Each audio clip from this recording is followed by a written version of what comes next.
السلام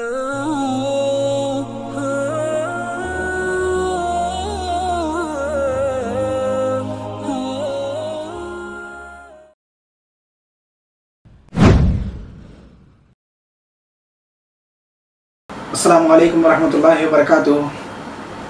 اعوذ باللہ من الشیطان الرجیم، بسم اللہ الرحمن الرحیم۔ رب اشرح لی صدری ویسر لی امری واحلل عقدۃ من لسانی یفقہوا قولی۔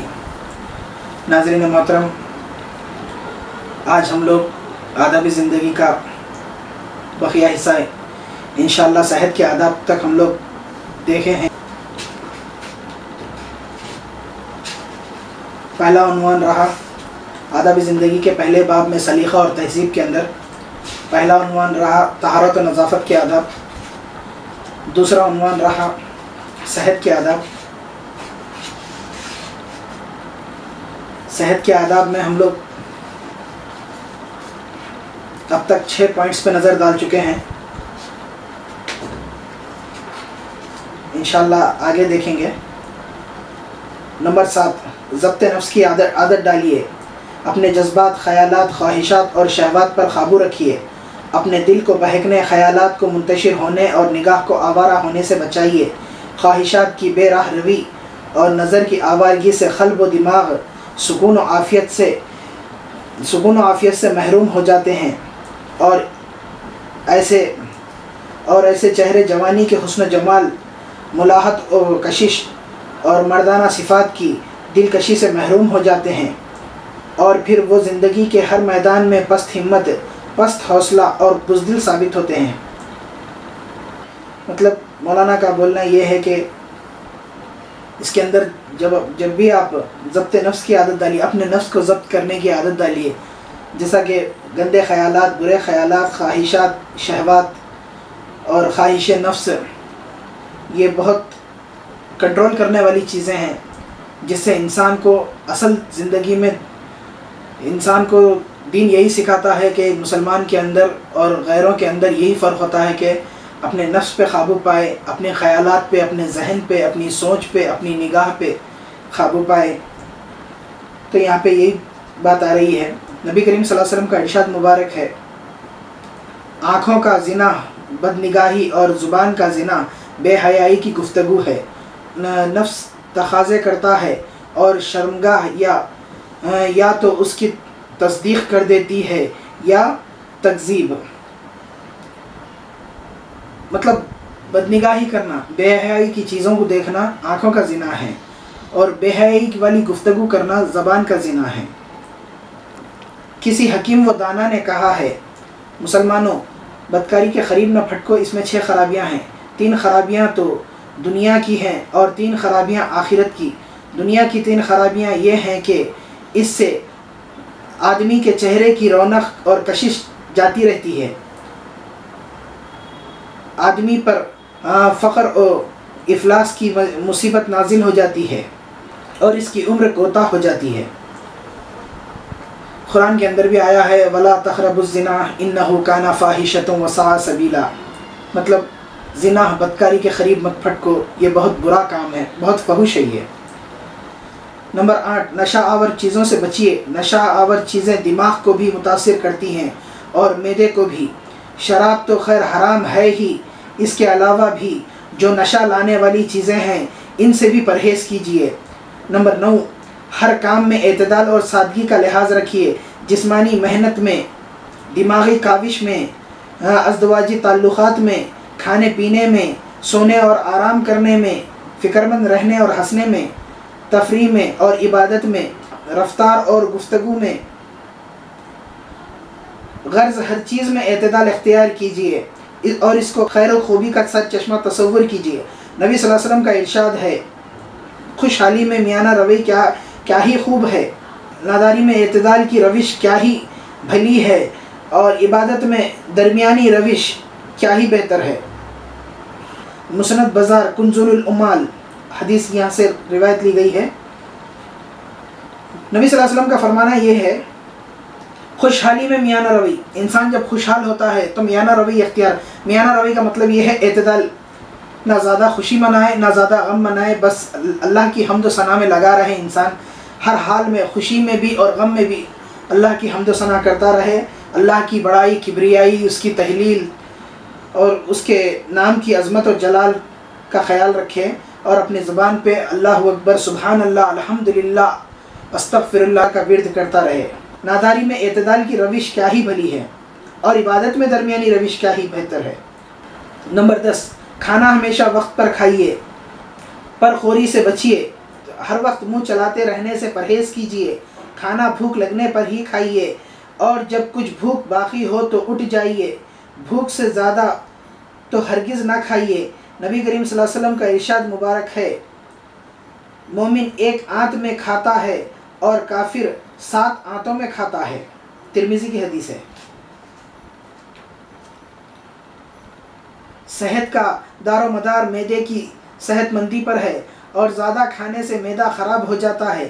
نبی کریم صلی اللہ علیہ وسلم نے ایک تمثیل میں اس کو یوں واضح فرمایا، معدہ بدن کے لیے حوض کی مانند ہے، اور رگیں اس حوض سے سیراب ہونے والی ہیں، پس معدہ صحیح اور تندرست ہے تو رگیں بھی صحت سے سیراب لوٹیں گی، اور اگر معدہ ہی خراب اور بیمار ہے تو رگیں بیماری چوس کر لوٹیں گی۔ بہقی کی روایت ہے یہ۔ کم خوری کی ترغیب دیتے ہوئے نبی صلی اللہ علیہ وسلم نے یہ بھی فرمایا، ایک آدمی کا کھانا 2 آدمی کے لیے کافی ہے، مطلب ایک آدمی سیر ہو کر کھانے سے اچھا ہے 2 آدمی آپس میں کھا لیں، تاکہ دونوں کے لیے کھانا کافی ہو جاتا ہے۔ ایک آدمی کے کھانے میں 2 لوگ کھا سکتے ہیں۔ نمبر 11، ہمیشہ سادہ کھانا کھائیے، بغیر چھنے ہوئے آٹے کی روٹی کھائیے، زیادہ گرم کھانا کھانے سے بھی پرہیز کیجیے، مسالوں، چٹخاروں اور ضرورت سے زیادہ لذت طلبی سے پرہیز کیجیے، ایسی غذاؤں کا اہتمام کیجیے جو زود ہضم اور سادہ ہوں، اور جن سے جسم کو صحت اور توانائی ملے۔ محض لذت طلبی اور زبان کے چٹخاروں کے پیچھے نہ پڑیے۔ نبی صلی اللہ علیہ وسلم بغیر چھنے آٹے کی روٹی پسند فرماتے، زیادہ پتلی اور میدے کی چھنی پسند نہ فرماتے، بہت زیادہ گرم کھانا جس میں سے بھاپ نکلتی ہوتی نہ کھاتے، بلکہ ٹھنڈا ہونے کا انتظار فرماتے۔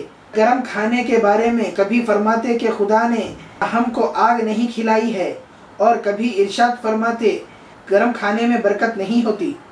آپ صلی اللہ علیہ وسلم گوشت پسند فرماتے، خاص طور پر دست، گردن اور پیٹھ کا گوشت رغبت سے کھاتے۔ در حقیقت جسم کو قوت بخشنے کے لیے گوشت ایک اہم اور لازمی غذا ہے۔ نمبر 12، کھانا نہایت اطمینان اور سکون کے ساتھ خوب چبا چبا کر کھائیے۔ غم، غصہ، رنج اور گھبراہٹ میں جو کھانا نگلا جاتا ہے وہ معدے پر برا اثر ڈالتا ہے، اور اس سے جسم کو خاطر خواہ قوت نہیں مل پاتی۔ دسترخوان پر نہ تو بالکل خاموش، فسردہ اور غمزدہ ہو کر بیٹھیے، اور نہ حد سے بڑی ہوئی خوش طبعی کا مظاہرہ کیجیے کہ دسترخوان پر خیخیں بلند ہونے لگیں۔ کھانے کے دوران خیخیں لگانا بعض اوقات جان کے لیے خطرے کا باعث بن جاتا ہے۔ دسترخوان پر اعتدال کے ساتھ ہنستے بولتے رہیے، خوشی اور نشاط کے ساتھ کھانا کھائیے، اور خدا کی دی ہوئی نعمتوں پر اس کا شکر ادا کیجیے، اور جب بیمار ہوں تو پرہیز بھی پورے اہتمام سے کیجیے۔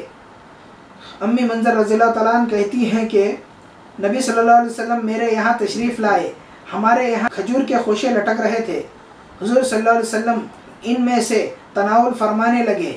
حضرت علی رضی اللہ تعالیٰ عنہ بھی آپ صلی اللہ علیہ وسلم کے ہمراہ تھے، وہ بھی نوش فرمانے لگے، تو نبی صلی اللہ علیہ وسلم نے ان کو روک دیا، تم ابھی بیماری سے اٹھے ہو، تم مت کھاؤ۔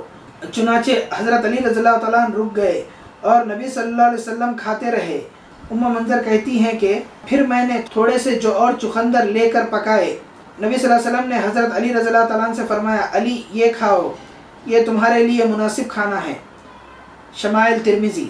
نبی صلی اللہ علیہ وسلم کے دسترخوان پر جب کوئی مہمان ہوتا تو آپ صلی اللہ علیہ وسلم بار بار اس سے فرماتے جاتے، کھائیے اور کھائیے۔ جب مہمان خوب سیر ہو جاتا اور بے حد انکار کرتا تب آپ صلی اللہ علیہ وسلم اپنے اصرار سے باز آ جاتے۔ مطلب اس میں یہ بتانا مقصود ہے کہ مہمان اگر کوئی ہے آپ کا تو اس کے لیے کھانے کا خیال رکھیے، اور آپ ان کو بتاتے جائیے کہ آپ لیجئے اور کھائیے کھانا، اور تھوڑا سا لیجئے، لیکن جب وہ اپنے کھانے سے فارغ ہو جائے، ان کو اپنی کھانا جتنا ضروری ہے، ان کا ضرورت کا کھانا اگر وہ کھا چکے ہیں تو اس کے بعد آپ ان کو زبردستی نہیں کرنی چاہیے۔